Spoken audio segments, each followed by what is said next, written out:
In this video, I'm going to discuss how the perennial wisdom and living from that place can produce, if it does, ethical and moral actions and behaviors in the personalized realm.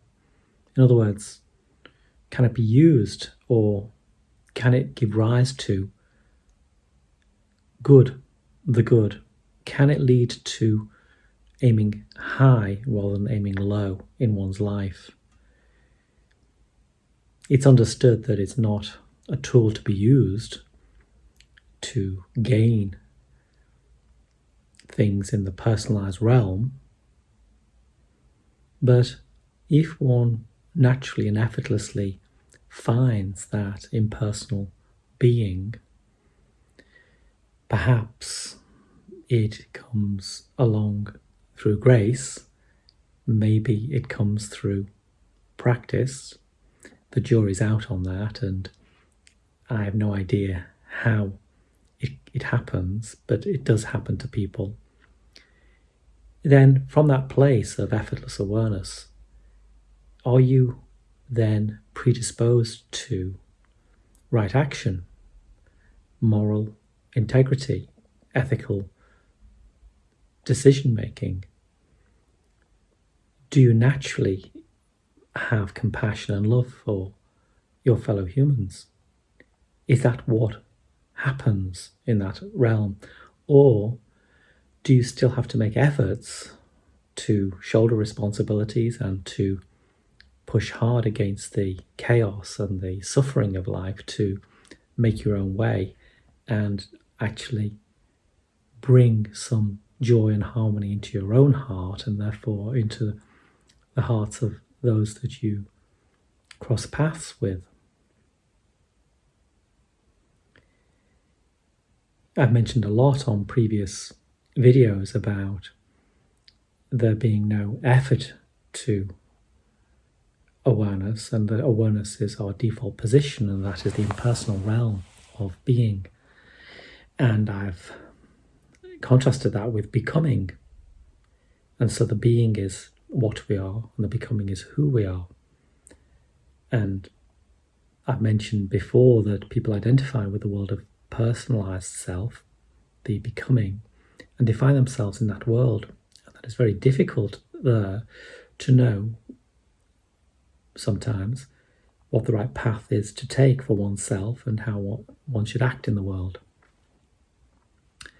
What principles are at the core of your thoughts? What grounding do you have to buttress you against the chaos and randomness of life and the unfairness and the suffering?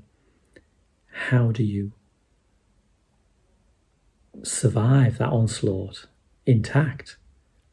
It's easy perhaps to give in to that, and you end up aiming down. So that is letting any sense of duty or responsibility or higher conscious awareness go, or not recognizing that as a path, because why take that path? It's hard, it's difficult, it requires effort and fortitude, it requires one to be contemplative and meditative and self-aware, when actually we only have a finite amount of time here, and so let's partake of the joys and take the happiness and the excitement wherever we may find it, the hedonistic lifestyle, of course. And that can spiral down into nihilism very quickly, where really, what's the point? It all ends anyway, so let's grab as much as we can along the way. And if people suffer because of that, well, someone has to suffer, and why should it be me?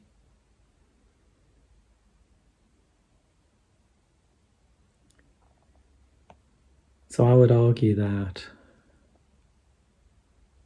once you see through the illusion of the personalized self and the sort of sentiments I just mentioned in terms of the egoic constructed self, the identity, the thing in the mirror, the psychophysical entity, the name, the age, the personality, the things that we identify with as being me or I, once we see that there is another way of perceiving that has a transcendent nature, that is something within, that is perhaps divine, certainly not at the mercy of the physical aging process, but is eternal and ever present.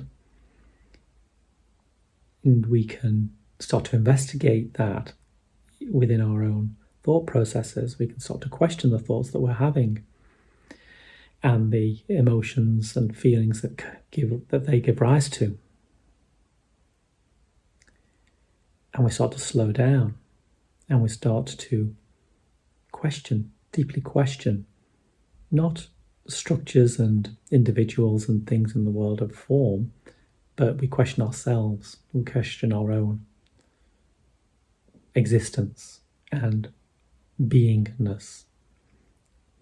And we try to find what is at the core, what comes first before the story is written. And this is the journey within, and it can take many forms, and it's different for everybody. There's many ways of taking that journey as there are people. But there are some guiding principles that can help along the way, and this is what I'm perhaps attempting to point to in these videos. And there are some texts as well that can help, and we've mentioned some of them. I've read some of them in previous videos. The Tao Te Ching, the Bhagavad Gita, the Ashtavada Gita, the Advaita Gita, the Vedas, Upanishads, Diamond Sutra. These are just a small selection of teachings that embody the perennial wisdom.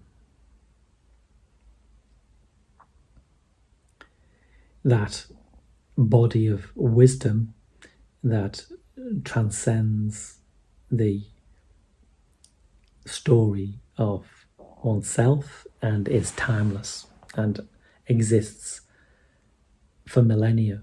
Its message is true, and therefore it lasts. And this is played out in psychology in terms of the archetypes that Jung points to, and Freud's id, ego, and superego, das Es, das Ich, das Über-Ich, the I, the It, the I, the Over-I. And that ties into the idea of a transcendent self, or a higher self, something that we are aware is greater than our own finite and constrained view of the world, that who we've been taught we are is very limiting. When you see through that, then you get a glimpse of the absolute. And coming back to my initial point about right action, moral and ethical behavior, following the good, aiming high, I would argue that all those positive vibrational energies are a natural unfolding, a natural outpouring of our true nature, which is effortless being or effortless awareness. That from the place of effortless awareness, there is only one way of moving, which is aiming upwards. We don't do it from an egocentric point of view for what we might get or for the outcome of that particular decision of moving in that direction. It just happens because we naturally gravitate to positive ways of being, which includes positive ways of thinking and feeling and acting in the world, and we find meaning and purpose. The meaning and purpose perhaps finds us, maybe it's more true to say that, and manifests through us, and we find ourselves attracted to the things that we are passionate about, the things that give us joy or make us excited, that's a good test that you're going in the right direction. And we don't have to block that path anymore because there isn't anybody here that is in fear of what we may lose or the control that we might have to give up if we follow what our heart is telling us, which is always there. And a small investigation will tell you and show you exactly which direction to move in. And anything that blocks that would be your egoic constructed identity, which is coming from fear and control and wanting things to stay safe. And how long?